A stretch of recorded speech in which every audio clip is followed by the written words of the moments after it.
According to the internet, my life should be completely different. Because I'm disabled, I should be a beta, low-status male. But my life completely contradicts that. I've achieved things beyond my wildest dreams. I've made some amazing friends. I've met Chelsea.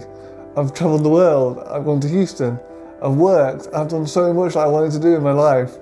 That it's insane that these internet people think I'm a low-status male who's never going to achieve anything unless I'm dominating towards women or acting a certain way that is just not me at all.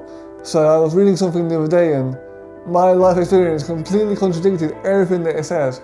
So I wanted to get into that and just show how what they say online isn't true and how you can just be yourself. Things will work out for you. So on the surface of it, I'm not very desirable and I needed all the help and advice I could get to be successful with women. For a time I was very vulnerable to these sorts of things because I was looking for answers. Things were not working out for me for a long time, so I was definitely a target for things that you see online. I believed in myself, but the world wasn't showing what I believed in myself, so I was really looking for a solution to my problems, mainly not finding a partner. I had worked hard over many years to establish a solid friend group, and that helped me so much in my confidence socially, and having things to do and to be social and to be myself. So that was a huge boost to me, but the one thing that was missing was a partner, was that relationship that was going to last me the rest of my life, that I could build a whole life around and eventually have a family. So that was the one thing that I always really struggled with. I used dating apps to try and get myself out there, but I was always left wanting and extremely dissatisfied, to the point where I was doing my own head in and I was desperate to get off them as soon as I could. They were not for me at all. I'd always try and edit myself around people, but the thing that completely changed in my life was when I met Chelsea. That was really the thing that gave me the confidence in myself. Chelsea from day one loved me wholeheartedly and made effort with me. We'd have 2-hour Snapchat conversations, pretty much from the very start. And that just gave me this insane confidence. I didn't have to listen to any advice from anyone else. I just had to do what was right for myself. That was all that mattered, and Chelsea really changed that so much. It was night and day. Before I met Chelsea, I used to scroll on the internet looking for answers and solutions. But after I met Chelsea, I deleted Tinder on the very first day I got home. That just shows the level of confidence I got, even from the first day of meeting Chelsea, that I had in myself, but it took meeting that person to realise that and to externalise that and to actually sort of fulfil that within me. And that really was a turning point that enabled me to have confidence in myself for good and not to search in other things or other people.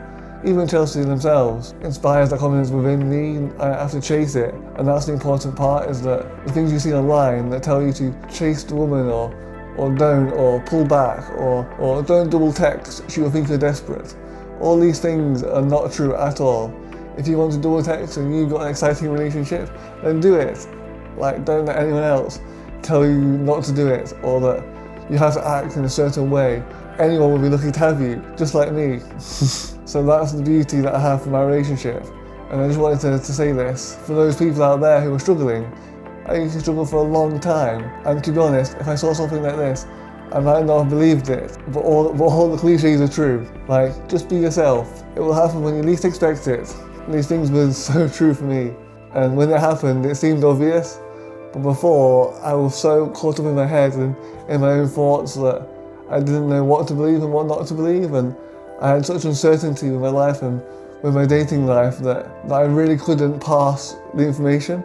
I believed in myself, I had confidence in myself that I was just as good as anyone else, but my life experience didn't reflect that, and that was a disparity that was really difficult for me to deal with, having this confidence, but then no one else has confidence in me, so that was very difficult, and I had to build that myself, and that was also an important part, is that I built it myself, for myself, not for anyone else.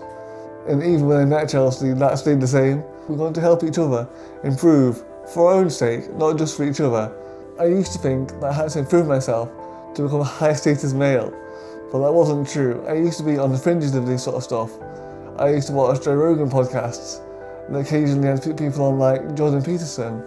And these people, when you're in a crisis, or when you're struggling, are very persuasive, and they paint things in a very certain way. But my life completely contradicts that. My experience with Chelsea that I've just said is a complete antithesis of that. We were so solid. There was never any doubt in our relationship. I see so many relationships with doubt and uncertainty, but we were never like that. Chelsea always made me feel loved and supported, and even when we had arguments, we resolved them the same day, always. We always slept in the same bed. Our apology rate is probably about 50-50. Chelsea, do you agree? I'm not so sure, but we make mistakes. We both make mistakes all the time, but we apologise and we understand and we try and improve ourselves. Like, I don't have to pull away from Chelsea intentionally to get them to act a certain way. Like, that's manipulative. I will never do that, and I hope they will never do that for me either. And these are the sort of things that you see online. Pull away, don't message. A woman will think you're submissive. It's not true at all. It's so frustrating seeing these sort of things. I could have fallen into that, but I didn't. And now I'm here. I have such a great life. I'm so happy. Things are not perfect by any stretch, but I'm making the most of it. We are making the most of our life together. We are getting married very soon, and it's going to be the best day of my life. It really is going to be the best day of my life, and I can't wait for it. And it just makes me reflect on all the things that have happened in my life. The last 5 years have just cleansed me of all the pain that I went through.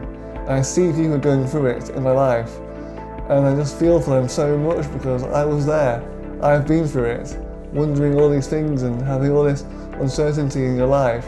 If you are yourself, if you're true to yourself, who you are and who you want to be, things will work out for you, I promise. They worked out for me. I'm just me. I'm just Reese.